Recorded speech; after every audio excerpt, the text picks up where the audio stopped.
Hello friends, നമുക്ക് unit അതുപോലെ തന്നെ മെഷർമെൻറ്റ് എന്ന ചാപ്റ്റർ കണ്ടിന്യൂ ചെയ്യാം. ഈ വീഡിയോയിൽ നാം യൂണിറ്റ്സിൻ്റെ ഡെഫിനിഷൻ പഠിക്കാം.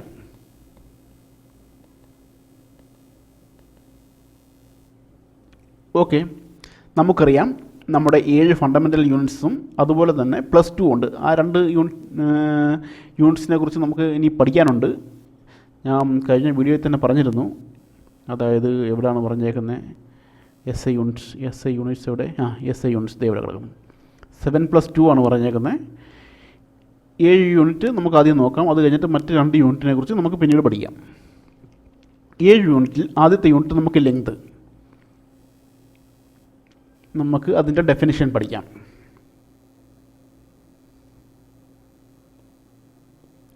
നമുക്കറിയാം ലെങ്തിൻ്റെ യൂണിറ്റ് മീറ്ററാണ്. അതിൻ്റെ സിമ്പിൾ സ്മാൾ എം ആണ്. ഇപ്പം നിങ്ങൾ ചിന്തിക്കാം, മീറ്ററിനെ കുറിച്ച് എന്ത് പഠിക്കാനാണ്? നമുക്കെല്ലാം അറിയാവുന്ന കാര്യമാണ്. നമ്മൾ കടകളിൽ തുണിക്കടയിൽ പോകും, അതുപോലെ തന്നെ നമ്മുടെ സ്കെയിലിനകത്ത് കണ്ടിട്ടുണ്ട്. അതുപോലെ തന്നെ നമ്മുടെ ഈ കാർപ്പൻറ്റേഴ്സ് പണിയെടുക്കുമ്പോൾ നമ്മൾ മീറ്റർ കണ്ടിട്ടുണ്ട്. അവരുടെ കയ്യിലെല്ലാം ഈ ടേപ്പും അതുപോലെ കാര്യങ്ങളും മെഷർ ചെയ്യാനുള്ള സ്കെയിലൊക്കെ ഉണ്ട്. അതിനകത്തെല്ലാം 1 മീറ്റർ നമുക്കറിയാവുന്ന കാര്യമാണ്. അതിനെക്കുറിച്ച് ഇപ്പോൾ എന്താണ് ഡെഫിനിഷൻ എന്ന് നമുക്ക് ചിന്തിക്കാം. പക്ഷെ നമ്മൾ മനസ്സിലാക്കേണ്ട കാര്യം എന്ന് പറഞ്ഞാൽ, നമ്മളൊരു തുണിക്കടയിൽ ചെല്ലുമ്പോൾ അവിടെ 1 മീറ്ററിൻ്റെ ഒരു സ്കെയിൽ ഉണ്ടാവും. അത് ഒരു സ്റ്റാൻഡേർഡ് മെഷർമെൻ്റ് അല്ല. നമ്മൾ ഫിസിക്സിൻ്റെയോ അല്ലെങ്കിൽ സയൻസിൻ്റെയോ പോയിൻ്റ് ഓഫ് വ്യൂവിൽ നോക്കിക്കഴിഞ്ഞാൽ അതൊരു സ്റ്റാൻഡേർഡ് മെഷർമെൻ്റ് അല്ല. നമ്മുടെ ഉപയോഗത്തിന് അത് ഓക്കെയാണ്. നമ്മൾ 1 മീറ്റർ തുണി വാങ്ങിച്ചു കഴിഞ്ഞ് പിന്നെ അടുത്ത കടയിൽ നിന്ന് വാങ്ങിച്ചാലും ആ 2 മീറ്റർ തമ്മിൽ വലിയ വ്യത്യാസമില്ല, ഉണ്ടാവില്ല. മില്ലിമീറ്ററിൻ്റെ എന്തായാലും ചെറിയ വ്യത്യാസം ഉണ്ടെങ്കിലേ ഉള്ളൂ 2 സ്കെയിലുകൾ തമ്മിൽ. അത് ടോളറബിളാണ്, നമുക്ക് അഡ്ജസ്റ്റ് ചെയ്യാവുന്നേ ഉള്ളത്. പക്ഷേ സയൻസിൻ്റെ കേസിൽ അത് നമുക്ക് അക്സെപ്റ്റ് ചെയ്യാൻ പറ്റില്ല. അതുകൊണ്ട് നമ്മൾ സ്റ്റാൻഡർഡൈസ് ചെയ്യുമ്പോൾ ആ യൂണിറ്റ് സ്കെയിൽ, ആ സ്റ്റാൻഡേർഡ് സ്കെയിലിൻ്റെ ഡയമെൻഷൻ മാറാൻ പാടില്ല. ഇപ്പോൾ നമ്മൾ ഇരുമ്പിൻ്റെ ഒരു സ്കെയിൽ എടുക്കുകയാണ്. ഇരുമ്പിൻ്റെ ഒരു സ്കെയിൽ 1 മീറ്റർ എടുത്തിട്ട് ചൂട് സമയത്ത് നോക്കിക്കഴിഞ്ഞാൽ അത് 1 മീറ്റർ എന്ന് പറയാം. പക്ഷേ തണുപ്പ് സമയമാകുമ്പോഴോ അത് അല്പം കൂടി ചുരുങ്ങാൻ ചാൻസ് ഉണ്ട്, അല്ലേ? അല്ലെങ്കിൽ നമ്മളിവിടെ ആ ഒരു സ്റ്റീലിൻ്റെ സ്കെയിലിനെ ഒന്ന് പ്രഷറൈസ് ചെയ്യുക, ഒന്ന് പ്രഷർ കൊടുത്തു കഴിയുമ്പോഴും അത് ചുരുങ്ങാൻ ചാൻസ് ഉണ്ട്. സ്റ്റീൽ നമുക്കറിയാം ഇലാസ്റ്റിസിറ്റി ഏറ്റവും കൂടിയ ലോകമാണ്. അതൊക്കെ നമുക്കറിയാവുന്ന കാര്യമാണ്.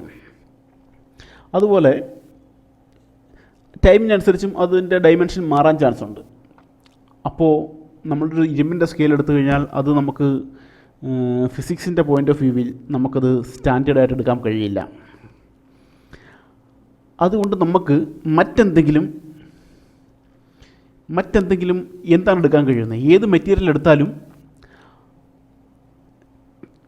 ടെമ്പറേച്ചറിൻ്റെയും പ്രഷറിൻ്റെയും ലൊക്കേഷനും അനുസരിച്ച് അത് വേരി ചെയ്യാൻ ചാൻസ് ഉണ്ട്. നമ്മൾ കഴിഞ്ഞ ചാപ്റ്ററിൽ പഠിച്ചു, യൂണിറ്റ്സിൻ്റെ പ്രോപ്പർട്ടി നമ്മൾ പഠിച്ചു. ഇതിനകത്ത് പറഞ്ഞിട്ടുണ്ട് അത് ടൈമിനനുസരിച്ചും ഫിസിക്കൽ പ്രോപ്പർട്ടിക്കനുസരിച്ചും ചേഞ്ച് ചെയ്യാൻ പാടില്ല. അപ്പോൾ അങ്ങനെ ഉള്ള കണ്ടീഷൻ സാറ്റിസ്ഫൈ ചെയ്യണമെന്നുണ്ടെങ്കിൽ നമ്മൾ കടകളിൽ കാണുന്ന തുണിക്കടകളിലും അതുപോലെ തന്നെ നമ്മുടെ കാർപ്പൻറ്ററിൻ്റെയോ അല്ലെങ്കിൽ നാട്ടിൽ വർക്ക് ചെയ്യുന്ന പിന്നെ മേസ്തിരിമാരുടെയോ അടുത്തിരിക്കുന്ന മീറ്റർ നമുക്ക് ഫിസിക്സിന് അല്ലെങ്കിൽ സയൻസിന് ഉപയോഗിക്കാൻ പറ്റില്ല. അപ്പോൾ സയൻസിൻ്റെ ടേംസിൽ എന്താണ് മീറ്റർ എന്ന് നമുക്ക് നോക്കാം. അതായത് നമുക്കറിയാം ലൈറ്റ്.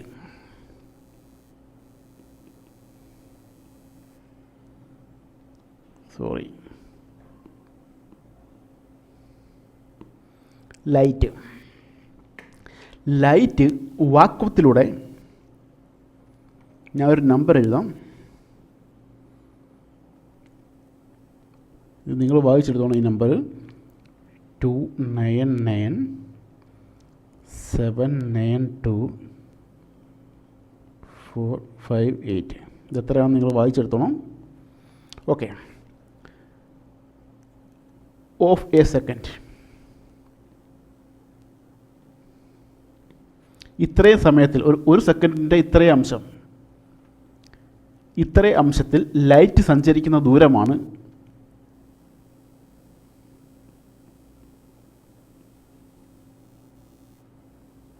1 മീറ്റർ. ഇതാണ് ഫിസിക്സിൻ്റെ ടേംസിൽ 1 മീറ്റർ എന്ന് പറഞ്ഞാൽ. അതായത് സൂര്യപ്രകാശം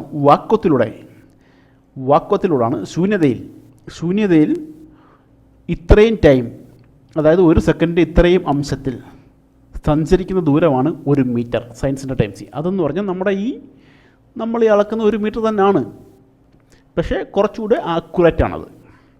ഓക്കെ, മീറ്റർ എന്താണെന്ന് മനസ്സിലായല്ലോ. ഇനി നമുക്ക് മാസ് എന്താണെന്ന് നോക്കാം. മാസിൻ്റെ യൂണിറ്റ് കിലോഗ്രാമാണ്. അതുപോലെ അതിൻ്റെ symbol capital small K G. ഈ മാസിൻ്റെ കേസിൽ നമ്മൾ ഇതുപോലെ ഫിസിക്കൽ പ്രോപ്പർട്ടിയുള്ള പിന്നെ നാച്ചുറൽ ഈ ലൈറ്റിനെടുത്ത പോലെ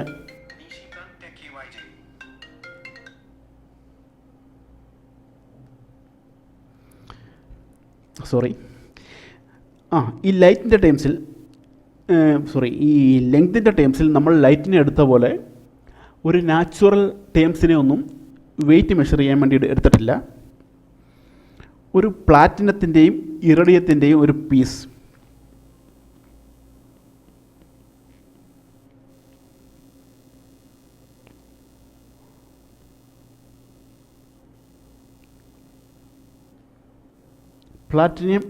ഇറഡിയത്തിൻ്റെ ഒരു പീസ്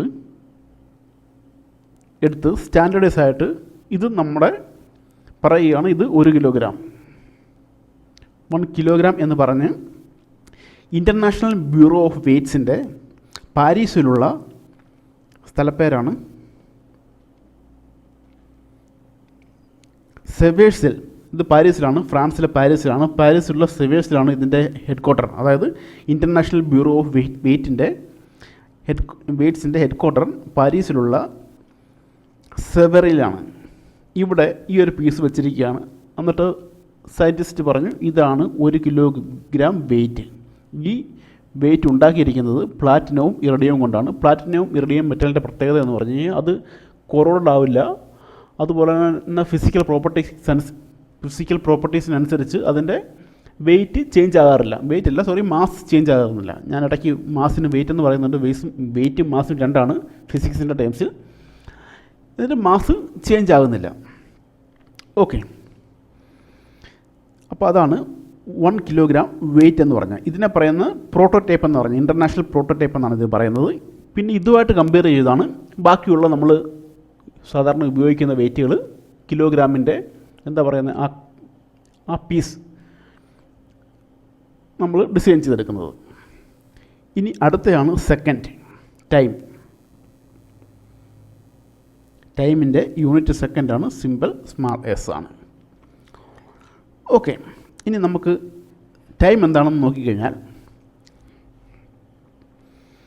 ഇപ്പോൾ നമുക്കറിയാം നമ്മുടെ ആറ്റത്തിന് ചുറ്റും ഇലക്ട്രോൺസ് ചുറ്റിക്കൊണ്ടിരിക്കുന്നു. ഇത് നമുക്കറിയാമല്ലോ. അത് ചുറ്റുന്നത് ഒരു സ്പെസിഫൈഡ് ഓർബിറ്റിലൂടെയാണ്.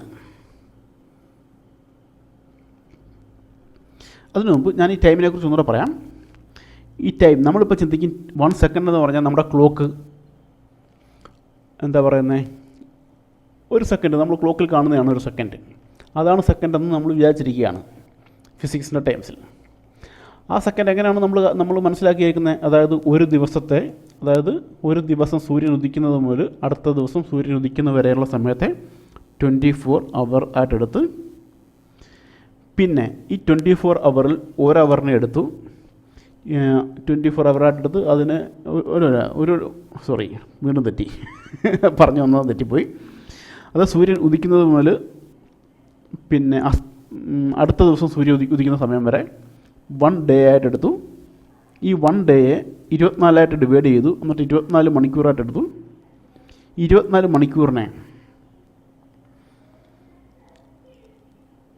മണിക്കൂറിലെ 1 മണിക്കൂറിനെ വീണ്ടും നമ്മൾ 60 കൊണ്ട് ഡിവൈഡ് ചെയ്തു. 1 മണിക്കൂർ 60 മിനിറ്റാക്കി എടുത്തു. വീണ്ടും അതിനെ ഡിവൈഡ് ചെയ്തു, 1 മിനിറ്റിനെ 60 ഡിവൈഡ് ചെയ്ത് 60 സെക്കൻഡായി എടുത്തു. അങ്ങനെയാണ് 1 സെക്കൻഡ് കിട്ടിയത്. ഇതാണ് നമ്മുടെ നോർമൽ ഒരു തിങ്കിങ്. ഇതാണ് 1 സെക്കൻഡ് എന്നാണ് നമ്മൾ പറയുന്നത്. പക്ഷേ ഫിസിക്സിൻ്റെ ടേംസിൽ ഇതല്ല ഒരു സെക്കൻഡ്. ഡെഫിനറ്റ്ലി സെക്കൻഡ് അത് തന്നെയാണ്, പക്ഷേ കുറച്ചുകൂടെ ആക്യുറേറ്റ് ആയിരിക്കണം സെക്കൻഡ്. അത് ചേഞ്ച് ചെയ്യാൻ പാടില്ല. അപ്പോൾ അതിനുവേണ്ടി ഫിസിക്സ് ഉപയോഗിക്കുന്നതാണ് ഇത്. ഫിസിക്സ് ഉപയോഗിക്കുന്ന സെക്കൻഡ് എന്തെന്ന് വെച്ചാൽ ഞാൻ എക്സ്പ്ലെയിൻ ചെയ്യാം. നേരത്തെ പറഞ്ഞ പോലെ ആറ്റത്തിൻ്റെ പോസിറ്റീവ് ന്യൂക്ലിയസിന് ചുറ്റും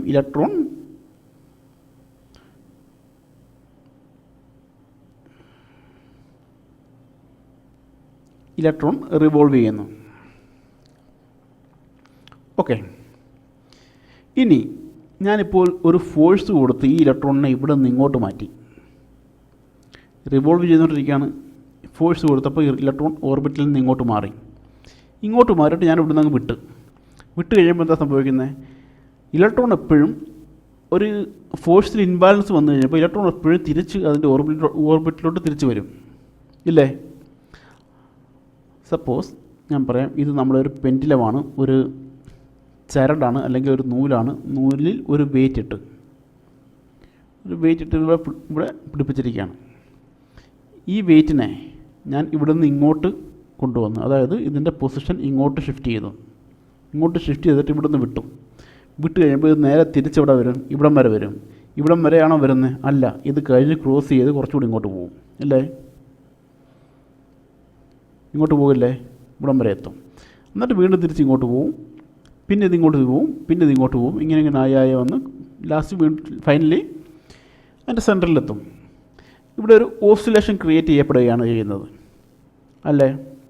ഓക്കെ, ഇതുപോലെയാണ് ഇവിടെ സംഭവിക്കുന്നത്. ഇലക്ട്രോൺസിൻ്റെ കേസിലും ഇലക്ട്രോൺസിനെ നമ്മൾ ഇവിടം വരെ വിട്ട് ഇവിടം വരെ ഫോഴ്സ് ചെയ്ത് ഇവിടം വരെ വന്നിട്ട് തിരിച്ച് വിട്ട് കഴിഞ്ഞാൽ അത് അല്പം കൂടി ഇങ്ങോട്ട് വരും, പിന്നെ ഇതിങ്ങോട്ട് വരും, പിന്നെ ഇങ്ങോട്ട് വന്ന് ഇങ്ങനൊരു ഓസിലേഷൻ ഇലക്ട്രോൺസിൽ ക്രിയേറ്റ് ചെയ്യും. ഈ പെൻഡിലത്തിൻ്റെ കേസിൽ നമ്മൾ ഇവിടുന്ന് മൂവ് ചെയ്ത് ഇവിടം വരെ എത്തിച്ച ആ ഒരു ഫോഴ്സ് ഉണ്ടല്ലോ, ഫോഴ്സ് അവിടെ പോയി. ആ ഫോഴ്സ് ഈ ഒരു ഓസിലേഷനായിട്ട് ഒരു വൈബ്രേഷനായിട്ട് പുറത്തു പോവുകയാണ് ചെയ്യുന്നത്. ആ ഒരു ഫോഴ്സ് എന്ന് പറയുന്ന പോലെ ഇവിടെയും ഇലക്ട്രോൺസിൻ്റെ ടേംസിലും ഇലക്ട്രോൺസ് ഇങ്ങനെ വൈബ്രേറ്റ് ചെയ്ത് ഇതിന് ചുറ്റും മൂവ് ചെയ്യും. ഇങ്ങനെ മൂവ് ചെയ്യുമ്പോൾ ഇവിടെ ഒരു എനർജി ക്രിയേറ്റ് ചെയ്യപ്പെടുന്നുണ്ട്. അതായത് നമ്മൾ ഇവിടുന്ന് ഈ ഇലക്ട്രോൺസിനെ മൂവ് ചെയ്യാനുള്ള എനർജി ഇല്ലേ, മൂവ് ചെയ്യിച്ച ഒരു എനർജി ഉണ്ടല്ലോ, അത് റിലീസ് ചെയ്യപ്പെടുന്നു.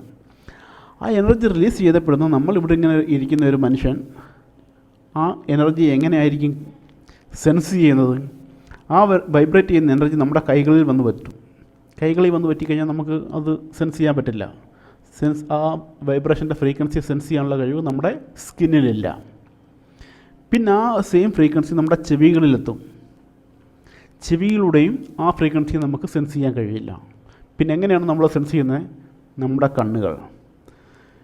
ഈ വൈബ്രേറ്റ് ചെയ്ത എനർജി നമ്മുടെ കണ്ണിലെത്തുമ്പോൾ നമ്മൾക്ക് ഈ വൈബ്രേറ്റ് ചെയ്ത എനർജിയെ കാണാൻ കഴിയും. അതാണ് ലൈറ്റ്. ഇനി ചില മെറ്റലുകൾ ഇങ്ങനെ വൈബ്രേറ്റ് ചെയ്യുമ്പോൾ അവിടെ ഒരു പ്രത്യേക ഫ്രീക്വൻസി, അതായത് ഒരു സെക്കൻഡിൽ എത്ര തവണ വൈബ്രേറ്റ് ചെയ്യുന്നതിനനുസരിച്ച് നോക്കിക്കഴിഞ്ഞാൽ ചില ആറ്റങ്ങളിൽ നിന്ന് പുറപ്പെടുന്ന എനർജി നമുക്ക് അതിൻ്റെ ഫ്രീക്വൻസി കൂടുതലാണെങ്കിൽ, അല്ലെങ്കിൽ ചിലപ്പോൾ ഫ്രീക്വൻസി കൂടുതലായിരിക്കാം, അതിനനുസരിച്ച് നമുക്ക് ചിലപ്പം റെഡായിട്ട് കാണാം, ചിലപ്പോൾ ഗ്രീനായിട്ട് കാണാം, ചിലപ്പോൾ ബ്ലൂ ആയിട്ട് കാണാം. അത് ഫ്രീക്വൻസിക്ക് അനുസരിച്ച് എത്ര ഫ്രീക്വൻസിയാണോ ഈ ഇലക്ട്രോൺ വൈബ്രേറ്റ് ചെയ്യുന്നത് അതനുസരിച്ച് നമുക്ക് പല ലൈറ്റുകളിൽ നമുക്ക് കാണാൻ കഴിയും. അപ്പോൾ ഈ വൈബ്രേഷൻ ഉണ്ടല്ലോ, നമ്മൾ നേരത്തെ പറഞ്ഞ ഈ പെൻഡുലത്തിൻ്റെ കേസിൽ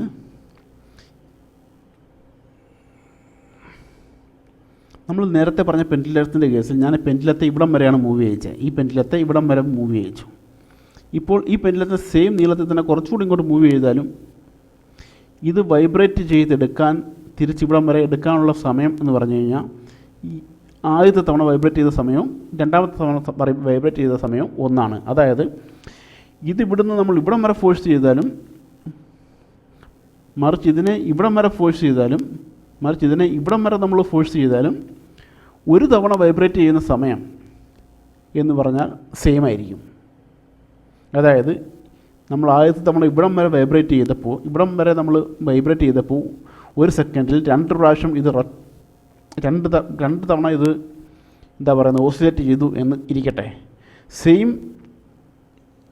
വെയ്റ്റിനെ കുറച്ചുകൂടി ഇവിടെ കൊണ്ടുവന്നിട്ട് നമ്മൾ വിട്ടാലും 2 സെക്കൻഡ് സമയത്തിൽ 1 സെക്കൻഡിൽ ഇതിന് രണ്ട് തവണ വൈബ്രേറ്റ് ചെയ്യും. പറഞ്ഞത് മനസ്സിലായെന്ന് വിചാരിക്കുന്നു. അതുപോലെ തന്നെയാണ് ഇലക്ട്രോൺസിൻ്റെ കാര്യവും. ഇതിനെ നമ്മൾ കുറച്ചുകൂടി ഇങ്ങോട്ട് വൈബ്രേറ്റ് ചെയ്താലും ആ ഫ്രീക്വൻസി സെയിം ആയിരിക്കും. മനസ്സിലായോ? ഓക്കെ, മനസ്സിലായെന്ന് വിചാരിക്കുന്നു. ഇനി നമ്മൾ സെക്കൻഡിനെ മെഷർ ചെയ്യാൻ വേണ്ടി നമ്മൾ വൈബ്രേറ്റ് ചെയ്യാൻ പോകുന്നത് സീലിയം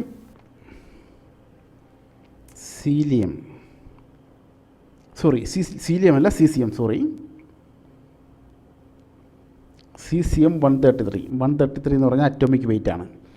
ഈ സീസിയം ആറ്റത്തിൻ്റെ ഇലക്ട്രോൺസിനെയാണ് നമ്മൾ ഇതുപോലെ വൈബ്രേറ്റ് ചെയ്യുന്നത്. ഇതുപോലെ വൈബ്രേറ്റ് ചെയ്യുമ്പോൾ ആ ഇലക്ട്രോൺ എത്ര തവണ, ഞാൻ മുമ്പ് എഴുതിയ പോലെ ഒരു നമ്പർ എഴുതുകയാണ്, ഇവിടെ എഴുതാം 9 1 9 2 6 3 1 7 7 0. ഇതെത്ര വായിച്ചെടുത്തു? ഇത്രയും തവണ വൈബ്രേറ്റ് ചെയ്യാൻ എടുക്കുന്ന ടൈമിനെ 1 സെക്കൻഡ് എന്ന് പറയുന്നത്. ഏത് ആറ്റത്തിൻ്റെ ഇലക്ട്രോൺ? സീസിയം ആറ്റത്തിൻ്റെ ഇലക്ട്രോൺ. സീസിയം ആറ്റത്തിൻ്റെ അറ്റോമിക് വെയിറ്റ് 133 ആണ്. സീസിയം 133 ആറ്റത്തിൻ്റെ ഇലക്ട്രോൺസിനെ വൈബ്രേറ്റ് ചെയ്യുമ്പോൾ അത് ഈ നമ്പർ എത്രയാണെന്ന് നിങ്ങൾ വായിച്ചെടുത്തുള്ളുക. ഇത്രയും തവണ വൈബ്രേറ്റ് ചെയ്യാൻ എടുക്കുന്ന ടൈമിനെ 1 സെക്കൻഡായിട്ട് എടുക്കുന്നു. അതും നമ്മുടെ ഈ ക്ലോക്കിൽ കാണുന്ന 1 സെക്കൻഡും ഒന്ന് തന്നെയാണ്. ചെറിയ വ്യത്യാസം നമുക്കുണ്ടാകും. നമുക്ക് ആ ചെറിയ വ്യത്യാസം വലിയ പ്രശ്നമുണ്ടാകില്ല. ബട്ട് സയൻസിൻ്റെയും ഫിസിക്സിൻ്റെയും ടേംസിൽ ഇത് ആക്യുറേറ്റ് ആണ്. നമുക്ക് ഇത്രയും ആക്യുറേറ്റ് മെഷർമെൻറ്റ് ടൈം സ്കെയിലിൽ വേണം. ഓക്കെ, മനസ്സിലായെന്ന് വിചാരിക്കുന്നു. Thank you. അടുത്ത വീഡിയോയിൽ നമുക്ക് ഫസ്റ്റ് ചാപ്റ്റർ മെഷർമെൻറ്റിൻ്റെ ബാക്കിയുള്ള യൂണിറ്റുകളെക്കുറിച്ച് നമുക്ക് പഠിക്കാം.